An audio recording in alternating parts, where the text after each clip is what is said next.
bukan berarti selalu ngorok. Bisa ya tiba-tiba ngegeletak gitu aja bisa.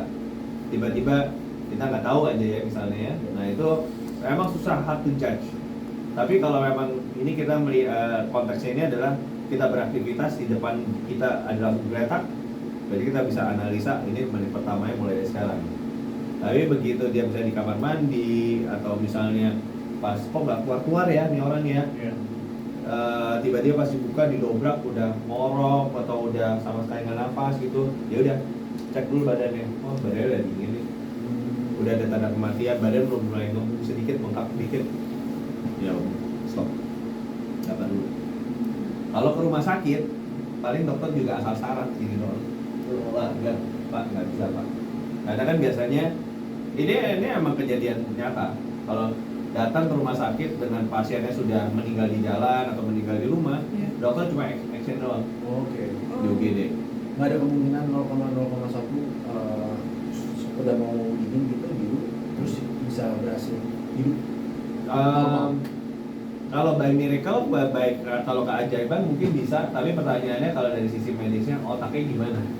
Hidup sih mungkin bisa hidup, jantungnya sih bisa aja diselamatin. Otaknya udah mati. Otaknya gimana? Karena nggak ada suplai darahnya tadi kan? Itu koma jadinya kan? Jadi ya bisa koma, akhirnya koma seumur hidup. Akhirnya ya itu yang biaya di rumah sakit kan? Oh iya. Atau dibawa ke rumah juga akhirnya pulang paksa namanya. Boleh, tapi ya saya punya saudara kayak begitu kan. Karena dari olahraga, dari dehidrasi maraton. Nah jadi tadi yang kayak saya bilang ngorok. Tapi Mbak tidurnya ngorok nggak? Tidurnya ngorok nggak? Ngorok nggak siap kayaknya deh. Tidurnya ngorok nggak? Ngorok. Ada pernah ketiduran? Lagi aduh capek nih Mbak saya setrika dulu, aku tidur dulu ya bentar ya. Ketiduran di bangku, tiba-tiba lagi ngorok. Kebangun. Ah pernah kayak gitu. Terus tidur lagi. Nah itu karena apa? Lidahnya tuh jatuh. Jadi otak ngasih tahu, bangun. Jadi bangun lagi supaya dia bisa nafas. Yang kita takutkan adalah ngorok terus habis itu diem. Nah itu harus diem, bangun doi. Gitu. Karena takutnya pas ngorok dia diem, meninggalnya karena tidur, karena ketelan dulu lidahnya. Ya, adik saya pernah gitu barusan tidur ya. Tidur, ngorok, berhenti Pas bangun tuh dia kayak udah habis napasnya, udah kosong. Oh, Jadi kayak nggak ada oksigen. Iya. Nggak gitu juga sih kayak apa ya? Nggak ada, kayak kosong, close. Nggak bisa bernapas nih. Kayak kosong sih ya. Itu cuma sekali sih kejadiannya. Udah berdetik gitu. Jadi kejadian ngorok itu bisa salah satunya terlalu pules. Terlalu capek, terlalu pules tuh juga bisa nyebabin deep sleep. Makanya hati-hati dengan minuman kayak obat antimo. Kan itu kan untuk bikin ngantuk banget kan. Nah itu tuh bisa sangat lemes otot-otot kita. Itu bisa kedua leher pendek. Itu bisa nyebabin ngorok. Ketiga kegemukan. Keempat ada karena anatomi nasofaringnya, pernafasannya memang menyebabkan dia ngorok. Nah itu harus ke dokter tuh. Kalau penyebabnya adalah nasofaring, anatomi tubuhnya. Nah tapi kejadian itu bisa disebabkan juga karena ngorok ini bisa terjadi karena lidahnya ketelan ini bisa karena benturan. Cedak gitu tiba-tiba. Maksudnya masuk ke dalam. Iya, jadi lidah ini nggak ada, dari ke belakang. Sampai yang ujung itu. Jadi lidah ini kan biasanya kalau lidah ini di depan. Iya.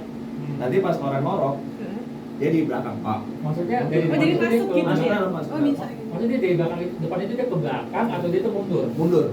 Oh. Dia mundur semuanya. Nah makanya nanti kalau ada yang tidurnya mangap itu lihatinnya, wah kayak gitu tuh lidahnya.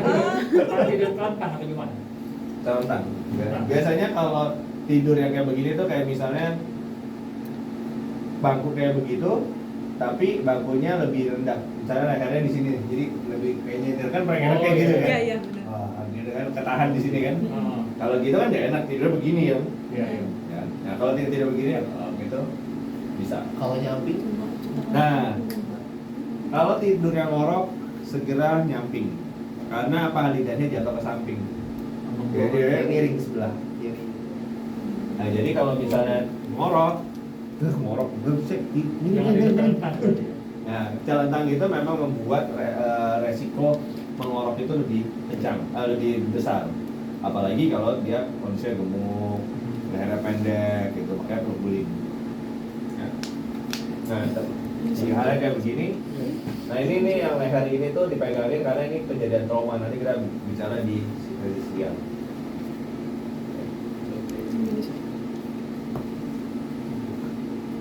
Ada pertanyaan dulu sejauh ini?